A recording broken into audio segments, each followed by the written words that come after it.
In this video, we're going to be answering the question of why it's so hard to stick to a workout routine over the long term. And this is a problem that I've actually struggled with for most of my life. I've always been a pretty active guy, but when it comes to actually sticking to a workout routine and seeing progress over the long term, I've always had a problem with it. However, back in 2020, I actually did start a routine that I've stuck to for the past 2 years, and that has come with some results. I've gained about 30 pounds of mostly lean mass in that time, going from around 185 pounds to 215.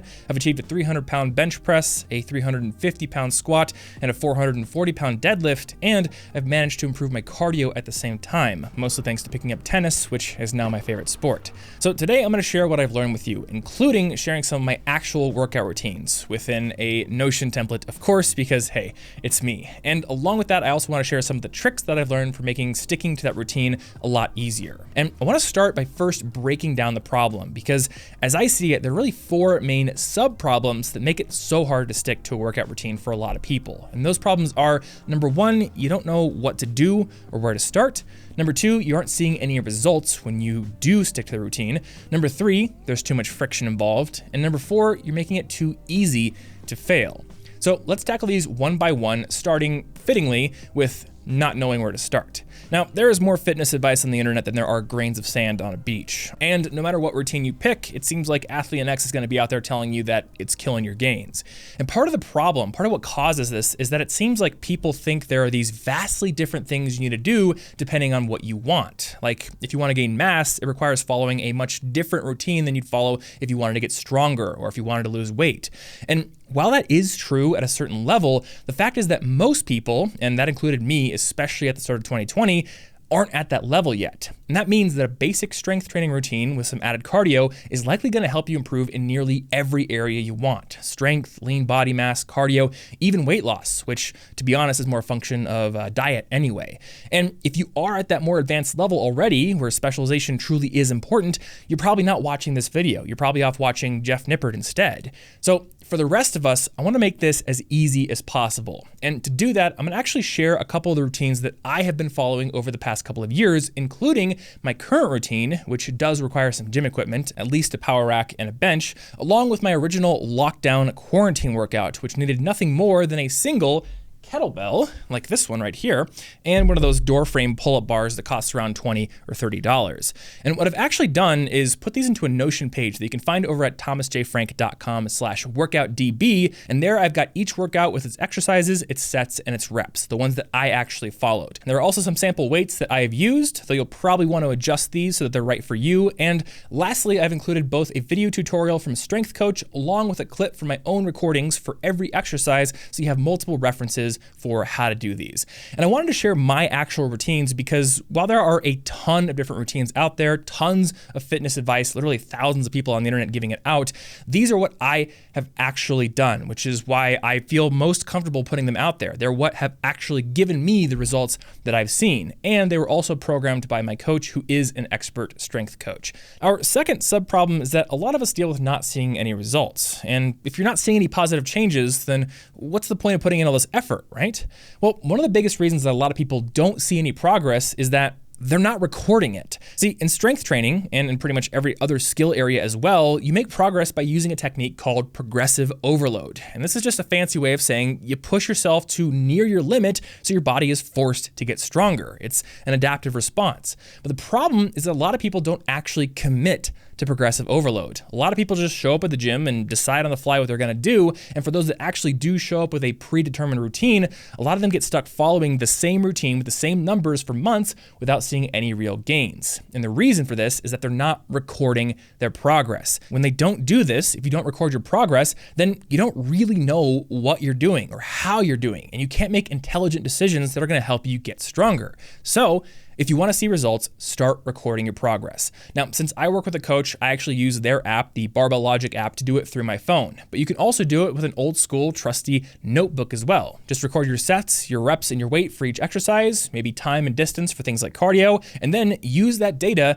to push yourself. For example, here's my journal for a workout where I hit 3 sets of 5 reps at 275 on the squat. So on the next workout, my coach in this case, bumped that up to 280 pounds for a 3x5, and then 285 on the next one. And I will also note that recording my progress in this way has caused me to be more excited to get into the gym, because while changes in my overall body composition are really slow and take a long time to notice, I can see changes in my numbers pretty quickly when I'm recording them, and that gets me excited to see them improve. Now, our third sub-problem here is that there's often too much friction involved in getting into the gym or getting started with your routine. And you probably have a lot of days where you feel like this, where you feel like you're just too busy to work out, or you just can't fit into your schedule. I know I do.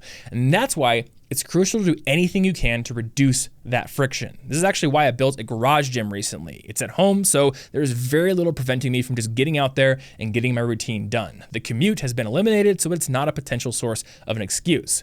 Now, you don't have to build a home gym like I did just to reduce friction, because smaller changes can help as well. Like, for example, laying out your gym clothes and packing your bag before you go to bed so it's all ready the moment you wake up. Also, keep in mind the actual problem you're trying to solve here, because in the beginning, what you're really trying to do is build and stick to an exercise routine. So if you're feeling like there's just too much friction right now because your routine is too long or too difficult, just remember that doing something is better than doing nothing at all. Case in point, my best friend Martin doesn't like going to gyms, and he wanted something dead simple to start with because he hadn't really exercised at all in quite a while. So back in December, he literally started just running in place in his apartment. And to keep things a little bit exciting, he'd put on these videos from a YouTube channel called Virtual Run TV to make it a little bit less boring, but that's it. And crucially, he started out running for just 3 minutes a day. I got you for 3 minutes. Now, that doesn't sound like a whole lot, but it helped him build the habit. And as of today, he's been doing this for 45 days in a row and is up to running for about 23 minutes at a time. So his endurance has improved quite a bit. Finally, our last sub-problem here is that it's probably too easy for you to fail. Ask yourself, what happens if you decide to push a workout off until the next day, or you skip it altogether? Well, if you're like most people, the answer is probably nothing, other than the fact that you don't make any progress from that workout. And that's a problem. If you want to more reliably stick to your routine, you need to make it somewhat harder to fail, which means that you need to introduce some accountability into the mix. And this is actually probably the #1 reason why I've been able to make so much progress over the last couple of years. I have people in my life that hold me accountable to my workout routine. Now, the primary source of that accountability is my lifting coach, Matt, who actually coaches me remotely. I've got to journal my sets and my reps, and then I actually film the final set of each exercise. And the next morning, I get a form critique on that video and updated programming for the next workout. But the most important thing I get is the knowledge that he's actually expecting me to turn in my workout log. Now, in addition to my coach, I do have one other big source of accountability in my life, and that is the activity sharing feature on my Apple Watch, which I use to share my exercise data with a few different friends and who do the same with me. And this actually brings in a different dimension of accountability and support, as we typically don't hound each other when we don't do a workout, but we do send each other emojis and other support when we do complete our workouts.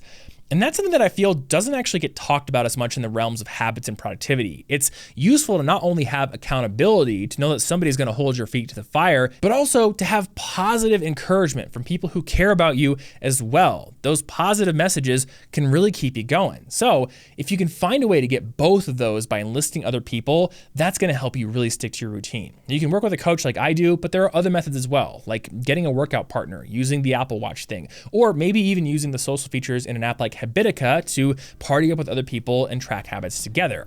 If you want to learn even more about how you can build strong habits in any area of your life, I also have a full 1-hour class on habit formation over on Skillshare, who have sponsored this video. And this class will teach you how to take any goal you have, define it more clearly, and then break it down into actionable habits that you can work on every single day. And you'll also learn how to stick to those habits over the long term by using external accountability systems, by anticipating and dealing with pain points ahead of time, and by gracefully dealing with failure so it doesn't completely derail you. And because my class is on Skillshare, you're also going to get access to thousands of other classes that can help you learn new skills and really make 2022 a year of personal growth for yourself. For instance, one of my favorite creators, MKBHD, has a class on Skillshare about how to craft great YouTube videos from start to finish. And you're also going to find classes on illustration, personal finance, and even how to grow your social media presence. Skillshare is completely ad-free. They've got new premium classes that are added every single week. And the best part is that if you're one of the first 1,000 people to use my link and sign up, you're even going to get a free 1-month trial, which means that you can take take my class and